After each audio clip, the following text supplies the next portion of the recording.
বাঘ নামের এক অশুভ শক্তি নদীর গভীর তলদেশে বাস করে। কিন্তু টুইস্ট আসে তখনই যখন সার্ভানার নামের এক ব্যক্তি বুনির মৃত্যুর রহস্য উদ্ঘাটন করতে গিয়ে বেরিয়ে আসে 100 বছর আগে ঘরাতে বন্দি করা সেই রাক্ষসের কথা। আর এমনই এক হরর কমেডি সাসপেন্সে ভরা গল্প নিয়ে আজ এক্সপ্লেন করব আরান মানাই চার। গল্পের শুরুতে দেখতে পাই গ্রামের মহা উৎসবে এক পণ্ডিত তার মেয়েকে নিয়ে যাওয়ার জন্য ডাক দিতে থাকে। পণ্ডিতের বউ বলে, আমি কখন থেকে বলছি আপনি একাই যান উৎসবে, সীতা বাসায় থাকুক। সীতা তার কথায় কান না দিয়ে তার বাবার সাথে উৎসবে যাওয়ার জন্য নৌকায় উঠে বসে। নদীর উপরে নৌকা দিয়ে পার হওয়ার সময় সীতা নদীর পানি নিয়ে খেলা করে আর বাবাকে জিজ্ঞেস করে গ্রামের এই মহা উৎসব কেন হয়। পণ্ডিত বলে, বাঘ নামের এক খারাপ শক্তি এই নদীর তলদেশে বাস করে। কোনো মানুষ যখন এই নদী দিয়ে যায় তখন বাঘ তাকে মেরে সে লুকের রূপ ধারণ করে তার বাসা সবাইকে মেরে ফেলে। তখনই সীতার হাতে কিছু একটা লেগে হাত কেটে যায়। হাতের রক্ত দেখে সীতা নদীর পানিতে হাতটা ধুয়ে নেয়।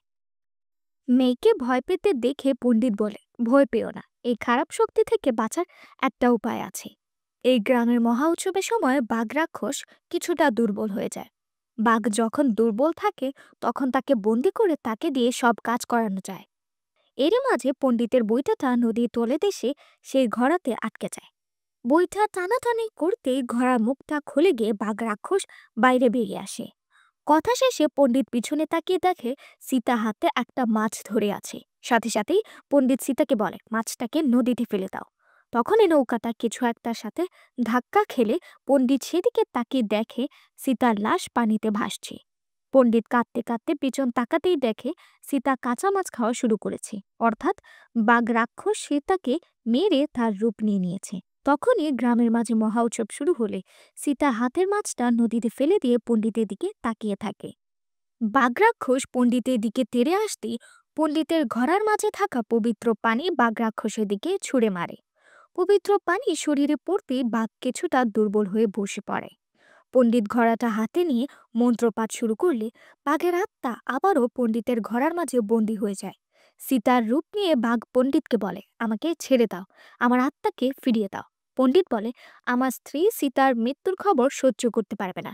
আমার মেয়েকে তুমি মেরে ফেলেছ, এবার আমার স্ত্রীর সামনে তুমিই আমার মেয়ে হয়ে সেজে থাকবে। সন্ধ্যায় পণ্ডিত বাসায় ফিরলে তার স্ত্রী বলে, আপনি একা এসেছেন, যে সীতা কোথায়? পণ্ডিত সরে গেলে সীতা পণ্ডিতের স্ত্রীর দিকে তাকিয়ে ভয়ানক একটা হাসি দেয়। গল্প চলে আসে শহরের কোর্টে। সারভানা নামে এক উকিলের কাছে তার ফুফু এসে দেখে তার কাছে একটাও কেস নেই। তার পাশের উকিলের কাছে মানুষের লাইন লেগে আছে। ফুফু বলে, তুই এত সৎ হলে কে তোর কাছে কেস নিয়ে আসবে? ফুফু একটা কাপলকে দেখে সারবানানকে বলে, ওরা বিয়ের জন্য ঘুরছে, কেউ তাদের সাহায্য করছে না। সারবানান তাতে কাগজপত্র নিয়ে বিয়ের ফাইল তৈরি করতে শুরু করে। মেয়েটা বাসার ঠিকানা বলতেই ফুফু ভয় পেয়ে বলে, তুমি কুরুদি ভাইয়ের মেয়ে? মেয়েটি বলে, হ্যাঁ। তখনই কুরুদি লোকজন নিয়ে আসে। সারবানান বলে, তুমি তোমার বাবার পছন্দেই বিয়ে করো। মেয়েটিকে নিয়ে যাওয়ার সময় কুরুদি বলে, সেলবি, আমি তোর বিয়ে যেখানেই ঠিক করব সেখানেই বিয়ে করবি। সেলবি নামটা বলার সঙ্গে সঙ্গে সারবানান দৌড়ে গিয়ে কুরুদি এবং তার লোকজনকে ইচ্ছামতো পেটাতে শুরু করে। সারবানান ফুফুর হাতের সাথে মেয়েটির হাত বেঁধে দিয়ে বলে, সেলভিকে নিয়ে যেতে হলে আগে ফুফুকে নিয়ে যেতে হবে। ফুফু বেচারা তো ভয়ে একটা টেবিলের নিচে লুকিয়ে পড়ে। তখন সেলভি বলে, প্রথমে আমার কেস নিতে মানা করছিল আর এখন আমার জন্য মারামারি করছে। ফুফু বলে, ও তোর জন্য না, তোর নামের জন্য মারামারি করছে। ওর ছোট বোনের নাম সেলভি। সেলভি তোর মতোই একটা ছেলের সাথে 10 বছর আগে পালিয়ে গিয়ে বিয়ে করেছিল। মেয়েটা বলে, 10 বছর পরেও বোনের জন্য এত ভালোবাসা? ফুফু বলে, নিজের বিপদে সারবানান লুকিয়ে ফিরে আসে, কিন্তু বোনের বিপদের কথা শুনলে সে কাউকে ছাড় দেয় না। সারবানান সবাইকে ইচ্ছা মতো মারলে কুরুদি বুদ্ধিমানের মতো সেখান থেকে কেটে পড়ে। গল্প চলে আসে দূরে একটা গ্রামে সারবানানের বোন সেলভির বাসায়। ছোট ছেলে সারবানান আর বড় মেয়ে শক্তিকে নিয়ে সেলভির সুখের সংসার। সেলভি তার ছেলের নাম বড় ভাই সারবানানের নামে রেখেছে। সেলভির স্বামীর নাম সন্তোষ, পেশায় একজন ইঞ্জিনিয়ার। একদিন সকালে সন্তোষ জগিং এর জন্য বের হলে রবি নামের এক ছেলের সঙ্গে দেখা হয়। রবি নিজের ইউটিউব চ্যানেলের জন্য সকাল সকাল পাখিদের ভিডিও করতে এসেছে। রবির সাথে কথা বলে সন্তোষ জগিং করতে করতে জঙ্গলের ভিতর দিকে চলে যায়। কিছু দূর যেতেই জঙ্গলের মাঝ থেকে বেশ কিছু সাদা ধোঁয়া সন্তোষের দিকে এগিয়ে আসে। চারপাশে এত ধোঁয়া দেখে সন্তোষ থমকে দাঁড়িয়ে যায়। হঠাৎ এই ধোঁয়ার মাঝ থেকে একটা হাত এসে সন্তোষের পা ধরে টান দিলে সে মাটিতে পড়ে অজ্ঞান হয়ে যায়। সাথে সাথে অনেক ধোঁয়া চারপাশ থেকে সন্তোষকে আড়াল করে নেয়। বেশ কিছুক্ষণ পরে সন্তোষ উঠে জঙ্গলের পথ ধরে হাঁটতে থাকে। সে চলে গেলে দেখা যায় সন্তোষের লাশটা মাটিতে পড়ে আছে। হয়তো বাঘ সন্তোষকে মেরে তার রূপ ধারণ করেছে। কিন্তু প্রশ্ন হলো, সেই পণ্ডিত তো বাঘ রাক্ষসকে ঘরের মাঝে বন্দি করে রেখেছিল, তাহলে সে বাহিরে আসলো কিভাবে? সন্তোষ বাসার মেইন দরজা খুলে ভিতরে ঢুকে। তার চেহারা দেখে বোঝা যাচ্ছে সে স্বাভাবিক নেই। সন্তোষ বাসার দিকে এগিয়ে আসতে পোষা কুকুরগুলো তাকে দেখে জোরে জোরে ডাকতে শুরু করে। সন্তোষ একটা কুকুরকে লাথি মারতে কুকুরটা চিৎকার করে উঠে আর সেলভি সেটা লক্ষ্য করে। সেলভির পিছনে তাকিয়ে দেখে সন্তোষ জগিং থেকে ফিরে এসেছে। সেলভি জিজ্ঞেস করে, তুমি এত তাড়াতাড়ি আসলে যে? সন্তোষ বেশ গম্ভীরভাবে বলে, বাচ্চারা কোথায়? সেলভি বেশ অভিমান করে বলে, বাচ্চার মায়ের খবর না নিয়ে আগে বাচ্চাদের খবর নিচ্ছ। তখনই গ্রামের কিছু লোক দৌড়াতে দৌড়াতে সেলভির বাসায় আসে। সেলভি বাইরে আসলে লোকগুলো বলে, সন্তোষ স্যার জগিং করতে করতে হার্ট অ্যাটাক করেছে। গ্রামের লোকজনের সাথে সেলভি দৌড়ে জঙ্গলের দিকে যায়। তখন রবি ভিডিও করতে করতে সেলভির বাসার কাছে আসে। বাসার ভিতরে গিয়ে দেখে কুকুরটা কুয়ার দিকে তাকিয়ে কি যেন দেখছে। আর তার পাশে সেলভির মেয়ে শক্তি পড়ে আছে। শক্তির মাথায় ফেটে রক্ত পড়ছে। রবি দৌড়ে শক্তির কাছে গিয়ে ডাকতে থাকে। কুকুরের ডাকে সে কুয়ার দিকে ধীরে ধীরে এগিয়ে যায়। কুয়ার মাঝে তাকাতেই কিছু একটা দেখে রবি ভয়ে পিছনে সরে যায়। কুয়ার মধ্যে একটা মেয়ের লাশ ঝুলছে। মেয়েটা আর কেউ নয়, বরং সেলভি। সেলভিকে গলায় দড়ি দিয়ে আত্মহত্যা করেছে। গল্প চলে আসে সারবানানের বাসায়। সিভিল ড্রেসে এক অফিসার এসে সারবানানকে জিজ্ঞেস করে, আপনি সেলভিকে চেনেন? সারবানান বলে, সেলভি আমার ছোট বোন। অফিসার বলে, সেলভি আত্মহত্যা করেছে। কথাটা শুনে সারবানান রেগে অফিসারের কলার চেপে ধরে। ফুফু সারবানানকে সরিয়ে অফিসারের কাছে এসে বলে, আপনি কি সঠিক ঠিকানায় এসেছেন? অফিসার বলে, সেলভি এবং তার স্বামী সন্তোষ দুজনেই মারা গেছেন। কয়েকদিন আগেই সন্তোষ জগিংয়ে গিয়ে হার্ট অ্যাটাক করে মারা গেছে। এ কষ্ট সহ্য করতে না পেরে সেলভি দেবী আত্মহত্যা করেছে। বোনের মৃত্যুর খবর শুনে সারবানান সিঁড়িতে বসে কাঁদতে শুরু করে। এক মুহূর্ত দেরি না করে ফুফুকে নিয়ে সেলভির বাসায় আসে। সেলভির বাসা দেখতে ফুফু অঝরে কাঁদতে থাকে, কারণ সেলভি বেঁচে থাকতে এ বাসায় একবারও আসা হয়নি। সারবানান ফুফুকে নিয়ে সেলভির বাসার ভিতরে যায়। সেলভির বাসায় তখন গ্রামের বেশ কিছু লোকজন এবং একজন পুলিশ অফিসার ছিল। সারবানানকে দেখে এক লোক এগিয়ে এসে বলে, আমি এই গ্রামের প্রেসিডেন্ট। আপনার বোনের স্বামী এই গ্রামেই থাকতো, তবে সন্তোষের কোনো আত্মীয় স্বজন ছিল না। আপনাকে খবর দেওয়ার চেষ্টা করলেও আপনার ঠিকানা পায়নি। পাশ থেকে অফিসার বলে, সেই জন্যই আমরা সেলভি এবং তার স্বামী শেষকৃত্য করে দিয়েছি। গ্রামের বাকি সবার সাথে কথা বলে সারবানান জানতে পারে সন্তোষ রিয়েল এস্টেটের ব্যবসা করত। এই রাজমহলকে নিয়ে রাজমহলটাকে ঠিকঠাক করে বিক্রি করার জন্যই সে এই মহলের মালিককে বেশ কিছু অ্যাডভান্স টাকাও দিয়েছিল। টাকাগুলো সন্তোষ ধার দেনা ও ব্যাংক লোন নিয়ে জোগাড় করেছিল। সারবানান মহলের মালিককে বলে, আপনি অ্যাডভান্সের টাকাগুলো ফেরত দিলে আমি সন্তোষের ধার দেনাগুলো পরিশোধ করে দিতাম। কিন্তু মহলের মালিক বলে, টাকাগুলো আমার মেয়ের বিয়ের জন্য খরচ করে ফেলেছি। পাশ থেকে রবি তার বাবাকে বলে, ওরা তো এখনই গ্রামে এলো, টাকা শোধ করার জন্য কিছুদিন সময় দাও। মহা উৎসব শেষ হলে সবাই মিলে কিছু একটা সিদ্ধান্ত নেওয়া যাবে। সারবানান মহলের মালিককে জিজ্ঞেস করে, আমার বোনের ছেলে মেয়ে কোথায়? ছোট সারবানান তখন রুমের মাঝে বাবুল নিয়ে খেলছিল। তখন তার মনে হয় বাবুলগুলো কোথা থেকে আসছে। ধীরে ধীরে পিছন ফিরে দেখে বাবুল তৈরির খেলনাটা বাতাসে ভাসছে, আর সেখান থেকে নিজে নিজেই বাবুল বেরোচ্ছে। হঠাৎই ছোট ছোট বাবুলগুলো একসাথে এসে একটা বড় বাবুলে পরিণত হয়, আর একটা অশরীয় ছায়া দেখা যায়। তার চেহারাটা অস্পষ্ট।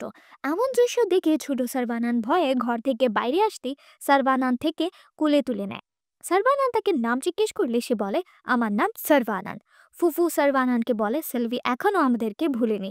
ছোট সারবানান ঘরের দিকে তাকাতেই ভয়ে মামার কোল থেকে নেমে বাইরে চলে যায়। পাশে থাকা গ্রামের এক লোক সারবানানকে বলে, আপনার বোন মারা যাওয়ার পরে ছেলেটা কেমন যেন হয়ে গেছে। ভিতরের এক রুমে গেলে দেখা যায় শক্তি বিছানায় শুয়ে আছে, আর তার মাথায় ব্যান্ডেজ করা। গ্রামের লোকটা বলে, ও আপনার বোনের বড় মেয়ে। ওর চোখের সামনে সেলভি আত্মহত্যা করেছে। সেটা সহ্য করতে না পেরে ওর নিচে পড়ে গিয়ে মাথায় আঘাত লাগে। মাথাটা পাথরে আঘাত লাগার কারণে শক্তি কমায় চলে গেছে। তখনই এখানে একটা মেয়ে আসে। গ্রামের লোকটা বলে আমাদের জমিদারের মেয়ে, ওর নাম মায়া। 1 বছর আগেই মায়া ডাক্তারি পড়া শেষ করেছে। ফুফু বলে শক্তিকে হাসপাতালে না নিয়ে বাসায় কেন ট্রিটমেন্ট করছো? মায়া বলে আমাদের গ্রামের এই ছোট্ট হাসপাতালে তেমন কোনো সুযোগ সুবিধা নেই, তাই আমার সামর্থ্যের মাঝে সকল মেডিসিন বাসায় এনে শক্তিকে ট্রিটমেন্ট দিচ্ছি। তখনই মায়ের দাদা এসে বলে ওর বিয়ের জন্যই রাজমহল বিক্রি করতে চাচ্ছিলাম। সবাই ডাক্তারি পড়া শেষ করে বিদেশ গিয়ে টাকা কামাই করে, আর ও গ্রামে বসে মানুষের সেবা করতে চায়।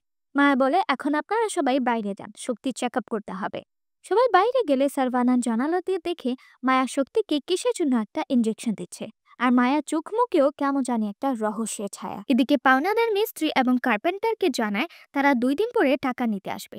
এই বলেই সে চলে যায়। মিস্ত্রি আর কার্পেন্টার সারভানানের দিকে এগিয়ে যেতেই সারভানান বলে ওঠে, আমি শুনেছি আপনারা দুজন অনেক বছর ধরেই আমার বোন জামাইয়ের সাথে কাজ করছেন। মিস্ত্রি বলে, আমি শুনেছি আপনি অনেক বড় উকিল, পাওনাদারের মুখে টাকা ছুঁড়ে মেরে এই মহল আপনি কিনে নিন। ফুফু বলে যত বড় উকিল আসলে তত বড় না, আমাদের কাছে বিষ খাওয়ার টাকাও নেই। ফুফু বলে টাকা শোধ করার একমাত্র উপায় হচ্ছে জমিদারের মেয়েকে পটিয়ে বিয়ে করতে হবে। সারভানান রেগে চলে গেলে মিস্ত্রি কার্পেন্টারকে বলে ফুফু পাগল হলেও বুদ্ধিটা ভালোই দিয়েছে। কার্পেন্টার বলে এমন বুদ্ধি আমার মাথায় আসলো না কেন। পরের সিনে দেখা যায় ছোট সারভানান জানালার পাশে বসে নিজের মোবাইলে বিভিন্ন ধরনের ইফেক্ট দেখছিল, আর এদিকে মিস্ত্রি আর কার্পেন্টার দুজনেই সেজে গুজে রেডি হচ্ছে মায়াকে প্রপোজ করার জন্য। ছোট সারভানান নিজের চেহারায় জোকারের মাস্কের একটা ইমোজি দিয়ে ছবি তুলছিল। তখনই ফোনের ক্যামেরায় তার পিছনে অন্য কারো ফেস ডিটেক্ট হয়, আর জোকারের ইমোজি তার চেহারায় বসে। ছোট সারভানান ভয় পেয়ে পেছন তাকিয়ে দেখে সেখানে কেউ নেই। এবার ফোনে ক্যামেরা ঘুরিয়ে সেদিকে ধরলে সে দেখতে পায় ফোনের ক্যামেরা সেই চেহারা ডিটেক্ট করে তার মুখে জোকার ইমোজি বসিয়ে দিয়েছে। ছোট সারভানান ফোন সরিয়ে দেখে সেখানে কেউ নেই। আবার ও ফোন ধরলে ফোনে ক্যামেরা একটা চেহারা খুঁজে পাচ্ছে। ছোট সারভানান হাতটার সামনে গিয়ে এগিয়ে নিয়ে দেখার চেষ্টা করে আসলে সেখানে কিছু আছে নাকি। তখনই একটা হাত এসে ছোট সারভানানের হাত চেপে ধরলে সে ভয়ে দূরে সরে যায়। ছোট সারভানান পরে গিয়ে মোবাইলটা সামনে ধরে দেখে যায় অশরীরটা আছে কিনা। ছোট সারভানান কোনো কিছু দেখতে না পেয়ে মোবাইলের ক্যামেরাটা সে তার দিকে ঘোরায়। তখনই দেখতে পায় সেই অশরীরটা তার পিছনেই দাঁড়িয়ে আছে। ভয়ে দৌড় দিলে তখনই সেখানে ফুফু এসে বলে কি হয়েছে? আমার ঘরে অনেক মশা, মশার ব্যাটটা কোথায়? সামনে তাকিয়ে ব্যাট দেখে ফুফু সেদিকে এগিয়ে গেলেই ছোট সারভানান সেখানে যেতে নিষেধ করে। ফুফু ছোট সারভানানের কথা না শুনে সেখানে এগিয়ে গেলে ছোট সারভানান ফোনের ক্যামেরায় দেখে সেই অশরীরটা ফুফুর পাশেই দাঁড়িয়ে আছে।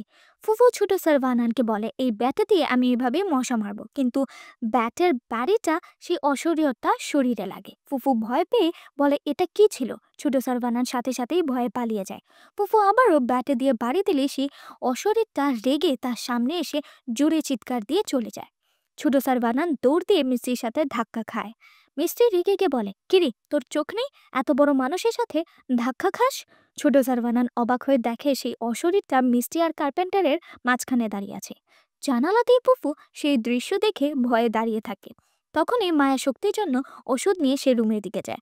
তাকে দেখে মিষ্টি বলে আমি প্রপোজ করলে সে আমাকে মানা করতে পারবে না। মিষ্টি মায়াকে চিঠি দিয়ে প্রপোজ করতে গেলেই অলৌকিক এক শক্তি মিষ্টির গলায় মই দিয়ে একবার একদিকে তো আরেকবার ওদিকে ঘোরাতে থাকে। মায়া সেদিকে খেয়াল না করে চলে যায়। কার্পেন্টার এই অলৌকিক কাণ্ড দেখে মইয়ের অপর প্রান্তে ধরে থামালে মিষ্টি ভাবে কার্পেন্টার তাকে আটকাচ্ছিল। এসব দেখে সে রেগে মিষ্টিকে বলে আমি আগে মায়াকে প্রপোজ করব। ফুফু এসব দেখে অনেক ভয় পেয়ে যায়, কারণ সে তো জানে এসব কি করছে। সাথে সাথে একটা অশরীরও ফুফুর সামনে দিয়ে উড়ে যায়। ফুফু বেচারিত ভয়ে শেষ। ওদিকে সারভানান সেলভির কবরে ফুল দিয়ে সেলভি আর তাদের পুরোনো দিনের কথা স্মরণ করছিল। বাসায় যখন কেউ তার এবং সন্তোষের বিয়েটা মেনে নিয়েছিল না, তখন সেলভি গলায় দড়ি দিয়ে আত্মহত্যার চেষ্টা করেছিল। কিন্তু সারভানান সেলভিকে এই অবস্থায় দেখে নিলে সে সেলভিকে থামতে বলে। সেলভি অসহায়ের মতো কান্না করতে থাকে। সারভানান সেলভিকে বলে আমাকে কথা দাও আর কখনো এরকম কিছু করবে না, আমি তোমার হয়ে বাবার সাথে কথা বলবো। সেলভি তার ভাইকে কথা দিয়েছিল এমন কাজ আর কোনোদিনও করবে না। সারভানান সেলভির কবরের সামনে হাত জোর করে মাফ চাইতে থাকে। রবি সারভানানের কাছে বসতেই সারভানান বলে আমি বিশ্বাস করি না আমার বোন এই কাজ করতে পারে, ও আমাকে কথা দিয়েছিল। রবি বলে, আমি নিজে চোখে দড়িতে ঝুলতে দেখেছি। ওর ছেলের নাম আমার নাম রেখে ও প্রমাণ করেছে ও আমাকে কখনো ভুলেনি।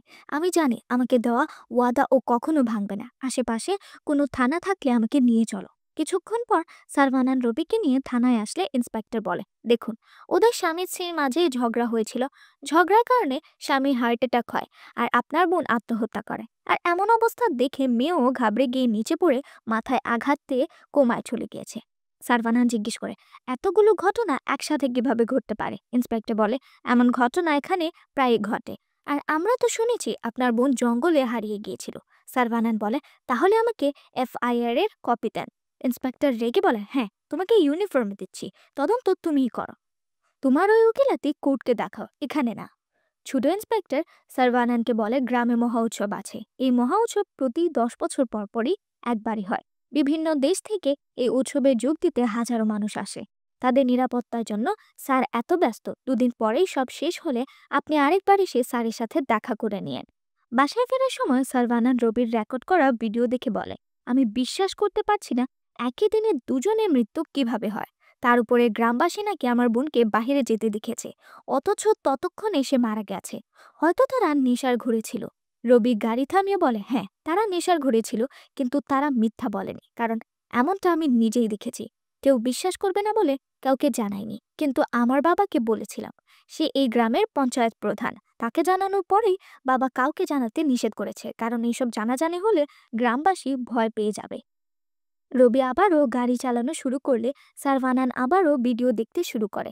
হঠাৎ সারভানান ভিডিওতে খেয়াল করে গাছের আড়ালে এক তান্ত্রিক দাঁড়িয়ে আছে। সারভানান রবিকে জিজ্ঞেস করে, ইনি কে? রবি বলে, উৎসবের সময় বিভিন্ন জায়গা থেকে অনেক তান্ত্রিক আসে, তাদের মধ্যে থেকে কেউ একজন হবে হয়তো। সারভানান কিছু একটা ভেবে জিজ্ঞেস করে, আজব বিষয় তো, এই তান্ত্রিক সেলভের স্বামীকে এভাবে লুকিয়ে লুকিয়ে কেন দেখছিল? রবি বলে, মনে পড়েছে, যখন আপনার বোনের লাশ নিয়ে যাচ্ছিল তখন এই তান্ত্রিককে তো হাসপাতালেও দেখেছিলাম। এদিকে সেই তান্ত্রিক হাতে রুদ্রাক্ষের মালা নিয়ে সেলভির বাসার সামনে দিয়ে হাঁটতে থাকে। এদিকে ছোট সারভানান দেয়ালে বল দিয়ে খেলছে। খেলতে খেলতে ছোট সারভানানের বল হঠাৎ দেয়ালের মাঝে ঢুকে উধাও হয়ে যায়, আর বাইরে তান্ত্রিক কিছু একটা আঁচ করতে পেরে দাঁড়িয়ে যায়। ছোট সারভানান অবাক হয়ে আস্তে আস্তে দেয়ালের কাছে গিয়ে তাকিয়ে থাকে। বাইরে তান্ত্রিকের মালা তখন গুলগুল হয়ে ঘুরছে।